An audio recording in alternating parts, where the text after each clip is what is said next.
Please help me to reach 1,000 subscribers. A full year had passed since the day I vanished. No message. No explanation. No goodbye. Some people would call it heartless, but when your chest has been crushed by betrayal, you don't think about being gentle. You think about staying alive.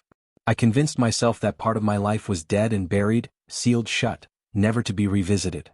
But the past has a strange way of finding you. Sometimes all it takes is a familiar scent, a familiar voice, a familiar ghost wearing the face of someone you swore you'd never see again. The morning she appeared, I was doing something simple, getting my usual coffee at my usual spot. Routine. Safe. Predictable. Until suddenly, it wasn't. I felt her before I saw her. A shift in the air. A shadow slipping into my orbit. I turned, and there she stood. The woman who vowed forever. The same woman who shattered me anyway. My body went still. She looked different, not bad, just tired. Like the world had taken its toll since the day I walked out. I thought I'd feel vindicated. Maybe even triumphant. Instead, I felt nothing but cold. "Hi," she said, as if we were old friends catching up. As if she hadn't burned everything we built. I didn't answer. She stepped closer. "Can we talk?" This wasn't how the story was supposed to unfold. In my mind, she moved on long ago. Erased me. Buried the memory. Instead, she stood in front of me with eyes full of something. Regret, guilt, or maybe just loneliness. "Why now?" I finally asked. She looked down at her hands. "I couldn't stop thinking about you. About what I did." My jaw tightened, not from anger but from the kind of pain that festers quietly. A wound that never got closure. Her betrayal wasn't dramatic. No yelling, no scandal, no caught-in-the-act moment.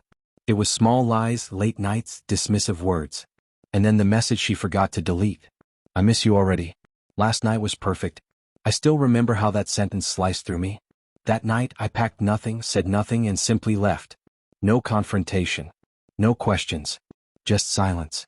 And now here she was, trying to stitch up a wound she created. "I made a mistake," she whispered. A bitter laugh almost slipped out.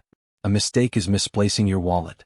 Not sneaking into someone else's bed while I worked myself to exhaustion building the future we dreamed of." "What do you want?" I asked. She met my eyes, soft, pleading. "I just want you to hear me. Please." Maybe I didn't owe her that. But maybe I owed myself the closure. "Walk with me," I said. We moved down the street without speaking, surrounded only by the city's noise. "I never meant for it to happen," she finally said. "I felt lonely. You were always working, always tired. I just wanted to feel noticed."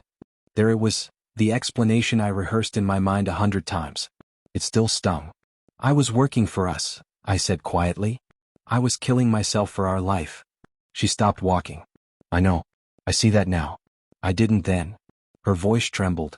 And for a moment, even I couldn't tell if she was lying. The grief in her eyes seemed real. But real or not, it didn't undo anything. "You didn't just break my trust," I said. "You broke me." Tears filled her eyes.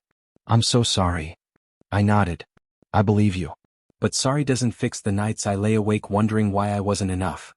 "I wasn't trying to replace you," she said softly. "It was one moment, one stupid, weak moment." "That moment destroyed us," I replied. Silence settled between us. She reached into her pocket and pulled out a folded letter. "I wrote this months ago. I kept trying to send it, but I couldn't. I took it but didn't open it. I'm not here to win you back," she said after a long breath. "I just needed you to know you mattered. That you still matter."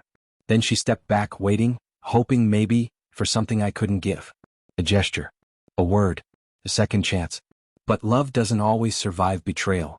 Sometimes it goes quiet and dies without a sound. I looked at her one last time. "Take care of yourself." Her face crumpled, but she didn't argue. She just nodded and turned away. And this time I watched her leave. Not with bitterness. Not with pain. But with peace. Closure doesn't always look like reconciliation. Sometimes it's simply the realization that walking away was strength. And not walking back is wisdom.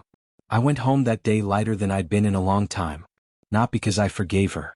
Please help me to reach 1,000 subscribers.